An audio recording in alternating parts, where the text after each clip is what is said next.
पता नहीं। और इसके पीछे सबसे बड़ी बात यही है कि केजरीवाल कहीं ना कहीं जो वो सोच रहे हैं, मतलब अब ये देखिए दलित समाज के पाले में गेंद है, उनको सोचना पड़ेगा कि जो केजरीवाल बाबा साहब का मुखौटा लगा करके घूम रहे हैं, जो कहते हैं कि मैं तो बाबा साहब का सबसे बड़ा भक्त हूँ, जिन्होंने आदेश कर दिया कि सरकारी दफ्तर में बाबा साहब डॉक्टर अम्बेडकर के भगत सिंह की फोटो लगाई जाएगी, आज वो केजरीवाल पूरी तरीके से उनके जो चेहरे का रंग है, उनके चेहरे पर जो नीला रंग नकली रंग था वो उतर चुका है, क्योंकि केजरीवाल नंगे हो चुके हैं इस पूरे मामले में। अगर उनके किसी सवर्ण मंत्री के खिलाफ कोई कानूनी कार्रवाई होती है तो उसके साथ खड़े होते हैं। मनीष सिसोदिया के खिलाफ जांच चल रही है और एक मंत्री जेल में है, सत्येंद्र जैन जेल में है, लेकिन केजरीवाल उनका साथ नहीं छोड़ते हैं। लेकिन अगर राजेंद्र पाल गौतम ने कोई गुनाह नहीं किया है, जो 22 प्रतिज्ञा राजेंद्र पाल गौतम ने 5 अक्टूबर को दिल्ली के अम्बेडकर भवन पर दोहराई हैं, वही 5 प्रतिज्ञा अटल बिहारी वाजपेयी की सरकार में उस समय के जो कैबिनेट मंत्री थे सत्यनारायण जटिया साहब, उन्होंने बाबा साहब के सत्र में बोलियों में छाप करके बेची है।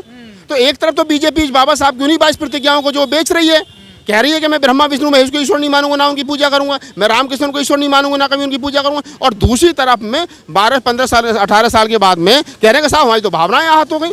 अब मैं तो समझ नहीं पा रहा हूं कि अगर मंत्री जी ने ये कह दिया, बाबा साहब डॉक्टर अम्बेडकर ने 14 अक्टूबर 1956 को नागपुर में धम्म दीक्षा लेते वक्त ये बात कही कि मैं ब्रह्मा विष्णु महेश को ईश्वर नहीं मानूंगा, तो अब तक मान रहा था, अब नहीं मानूंगा भाई, अब मैं बुद्धिस्ट हो गया।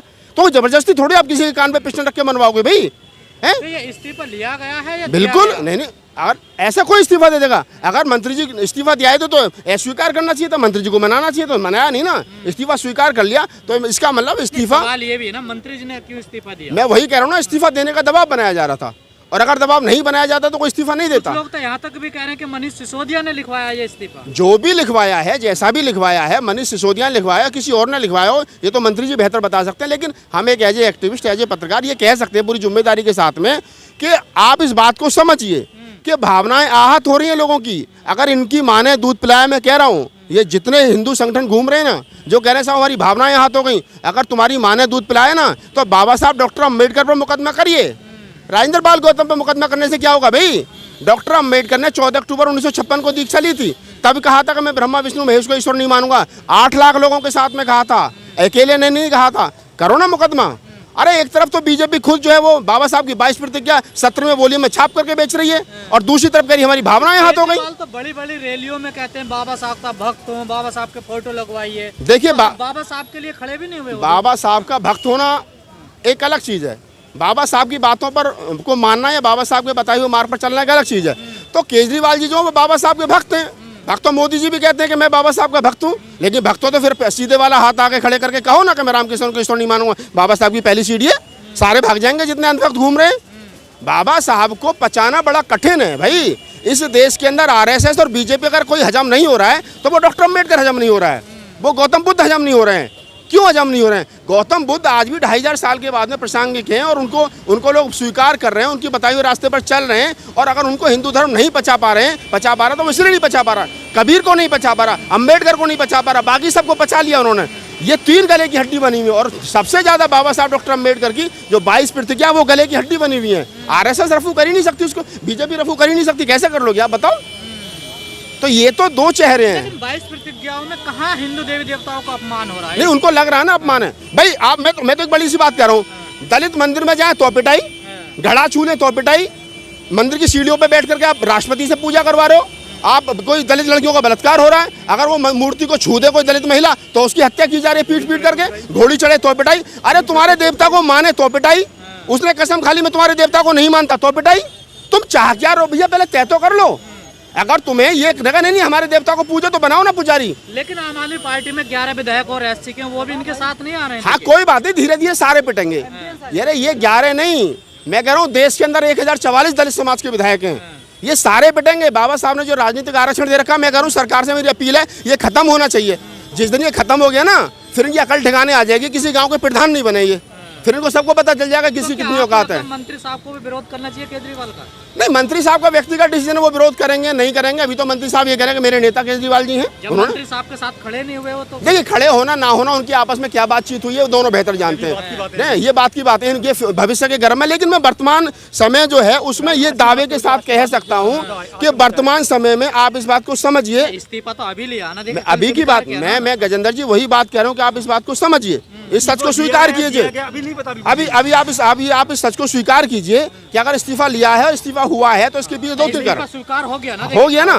तो आप इस बात को ये कहिए कि इस्तीफा लिया गया था और मजबूरी में दिया गया है, आप इसको ऐसे भी देख सकते हैं। लेकिन मैं यही कह रहा हूँ कि जो लोग ये कह रहे हैं कि हमारी भावनाएं आहत हो गई, या जो आपका कहना है कि 11 जो MLA और है वो साथ में खड़े नहीं हो रहे, आप पता है इस देश की समस्या क्या है, इस देश की और खासतौर से शेड्यूल कास्ट की समस्या क्या है। आधे से ज़्यादा 11 में से तो ये लग रहा है कि अगला नंबर मंत्री बनने का किसका है, मैं क्यों बोलूँ, ठीक है ना। लेकिन ये जब एक मुर्गा कटता है ना, तो बाकी के मुर्गे पीछे घुटते हैं। सब नंबर सबका आना है, ये जितने घूम रहे हैं ना कि मेरा नंबर नहीं आएगा, सबका नंबर आना। इससे पहले संदीप, अरे कितने संदीप कुर्बान होंगे भाई, कितने राजेंद्र कुर्बान होंगे। बाबा साहब डॉक्टर अम्बेडकर के रास्ते पर चलना उतना आसान नहीं है जितना लोग समझ रहे हैं।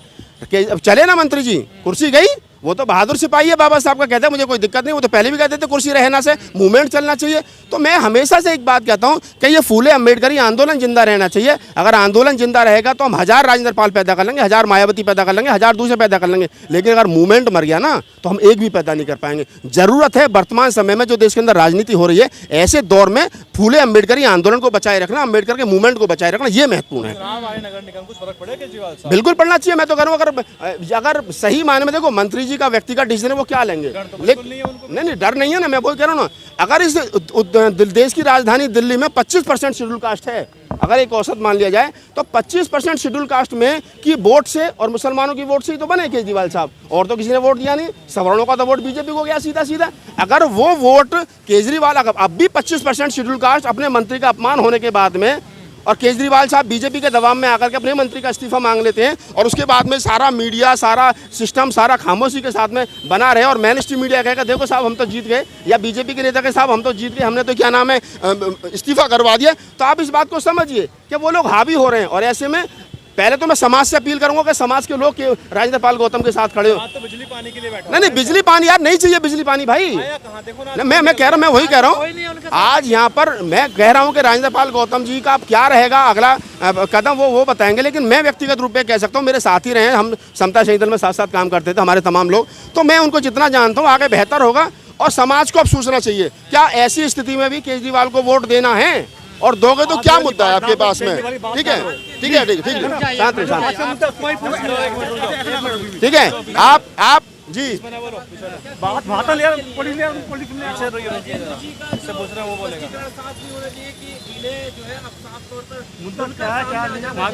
नहीं बिल्कुल, मैं तो देखिए मैं जितना समझ रहा हूँ मैं वही समझ रहा हूँ ना, कि अब राजेंद्र पाल गौतम को जिस प्रकार से उन्होंने कहा है कि मेरी पार्टी को और मेरे नेता को बदनाम करने की कोशिश की जा रही है, और मेरे समाज के ऊपर जो शोषण अत्याचार हो, इसलिए मैं इस्तीफा दे रहा हूँ। तो अच्छी बात है, इस्तीफा दिया उन्होंने समाज के दुख दर्द को समझ के और अपनी पार्टी को बचाने के लिए। लेकिन क्या उस पार्टी को बचाना चाहिए, क्या जो पार्टी वर्तमान में और ऐसी स्थिति में उनके साथ नहीं खड़ी है, जबकि दूसरे श्रवण मंत्रियों के साथ में खड़ी है, जिनके ऊपर गंभीर आरोप लगे, शराब घोटाले के आरोप लगे, और आरोप नकली डिग्री के आरोप लगे, 1000 करोड़ का आरोप लगा उनके, हाँ जितेंद्र के ऊपर, तो उनके साथ तो केजरीवाल जी खड़े हैं, उनको तो नहीं हटाया। लेकिन अगर एक दलित मंत्री के ऊपर 4 लफंगे खड़े होकर के लाल झंडा लेकर के कह देते हैं कि साहब हमारी भावनाएं आहत हो गई, तो उनसे इस्तीफा मांग लिया जाता है, तो सोचना चाहिए ना। केजरीवाल कह रहे हैं कि ये सब असुर हैं, कंस की औलाद हैं, जो इस तरह की बात करते हैं। हाँ तो वो अब देखो ना, जय श्री राम का नारा भी लगा रहे हैं वो, आप इस बात को समझिए, इसको धार्मिक रंग दिया जा रहा है, किसी को सुर बताया जा रहा है, किसी को असुर बताया जा रहा है, किसी को, अब कौन सुर है कौन असुर है, इतिहास में जाएंगे तो सुर असुर का भी पता चल जाएगा आपको। तो कौन कंस की औलाद है कौन कंस की औलाद नहीं है, ये वो बहुत सारी चीज़ें हैं, अगर इस पर डिबेट करेंगे तो लंबी हो जाएगी। लेकिन मेरा सिर्फ तो आपको नहीं लगता आप दलितों को विचार करना चाहिए दिल्ली में? देखिए दलित दिल्ली के बड़े भोले हैं। मान्यवर साहब काशीराम ने एक बात कही थी कि यहाँ अपनी दाल नहीं गलेगी, चलो यूपी की ओर, तब काशीराम साहब फेल हो गए। बीच में थोड़ा समाज तैयार हुआ, 14-15% वोट तैयार हुआ, बाद में वो भी बिखर गया, झाड़ू के साथ में चला गया पानी और बिजली के चक्कर में। तो मेरा कहने का मतलब ये है कि वोट किसको देगा, ये आदमी का लोकतांत्रिक स्वतंत्र अधिकार है, लेकिन विचार करना चाहिए कि जहाँ आपके मंत्री का मान सम्मान नहीं है, केजरीवाल जी वहाँ खड़े हो जाते हैं जहाँ सवर्ण मंत्रियों पर गंभीर आरोप लगते हैं, नकली डिग्री का आरोप लगते हैं, 16,000 करोड़ का और उसका नाम है उप मुख्यमंत्री पर आरोप लगते हैं, वहाँ वो उनके साथ खड़े। लेकिन अगर 4 लफंगे आकर के टीवी पर डिबेट करने के बाद में कहते हैं हमारी भावनाएं आहत हो गई, हिंदू धर्म की भावनाएं आहत हो गई, जबकि ये भावनाएं खुद इन्होंने छाप करके भेज रखी हैं। 17वें वॉल्यूम में अटल जी की सरकार में छाप करके बेची गई हैं, थावरचंद गहलोत ने छाप करके बेची है, ये खुद कह रहे हैं। अब वहाँ गुजरात में छाप रहे हैं कि साहब कि उसने ये कह दिया, अब इनकी भावना। तो राम हो गया, जो धर्म है ना वो बीजेपी के लिए राजनीति है, धर्म से उनको कोई लेना देना है नहीं, सही मायने की बात ये है। तो हमारे लोगों को खुद सोचना चाहिए कि वो क्या करेंगे क्या नहीं करेंगे। जब हमारे मंत्री के साथ में सिस्टम नहीं खड़ा, सरकार नहीं खड़ी है, सरकार के बड़े नुमाइंदे नहीं खड़े, केजरीवाल जी नहीं खड़े, तो उनको भी सोचना चाहिए कि वो मंत्री जी के साथ आकर के खड़े हों और मंत्री जी की हिम्मत बढ़ाएं। आप सामने आएंगे लोग। नहीं, वो हम तो पहले दिन से कह रहे हैं इसकी कच्चा जो वो खाकी तो है नीचे केजरीवाल का, नीला थोड़ा ही है। केजरीवाल का जो कच्चा है वो भी तो आरएसएस का ही है, आया तो उसी पाठशाला से ये भी। कह रहे बाबा साहब को पढ़ाया जाएगा। अरे बाबा साहब को पढ़ाया जाए तो पढ़ाओ ना, बाबा साहब की 22 प्रतिज्ञा भाई किसने मना किया है? पढ़ाओ बाबा साहब को, किसने मना करें? बाबा साहब को हजम करना उतना आसान नहीं है भाई। आपके पड़ोस में खड़े कह रहे हैं केजरीवाल की बात मत करो। हाँ तो वो करेंगे, वो पार्टी कार्यकर्ता होंगे, मुझे कोई लाल बत्ती थोड़ी चाहिए, मैं तो बोलूँगा। चुनाव में क्या असर पड़ेगा? पड़ेगा, लोगों को तैयार करना चाहिए, मंत्री जी को लोगों को तैयार करना चाहिए, समाज को तैयार करना चाहिए। लोगों को फर्क पड़ेगा, क्यों नहीं पड़ेगा? अगर दिल्ली के 25% शेड्यूल कास्ट और पंजाब के 33% शेड्यूल कास्ट भी तो अगर केजरीवाल को नहीं दिख रहे तो फिर ये बड़ी बात है, तुम्हारी अनदेखी हो रही है। अगर दिखाई देते तो ऐसा होता। हाँ तो मैं कह रहा हूँ ना, ताकत दिखाओ ना भैया, कब तक पिछलग्गू बने रहोगे? ये वही समाज है कि 2 अप्रैल को लठ लेकर के निकला था, एक दिन में क्रांति ला दी थी। ये हाथी के जैसा समाज है, या तो ताकत का एहसास नहीं होता तो फिर आगे पीछे कुछ बचता नहीं है, सुपड़ा साफ कर देते हैं ये। 5 अक्टूबर को जिन्होंने दीक्षा ली थी, जो बनते हैं वो भी नजर नहीं आ रहे हैं। कोई बात नहीं, सब नजर आएंगे, रुक जाओ, अभी आह्वान होगा, सब लोग नजर आएंगे, यही नजर आएंगे।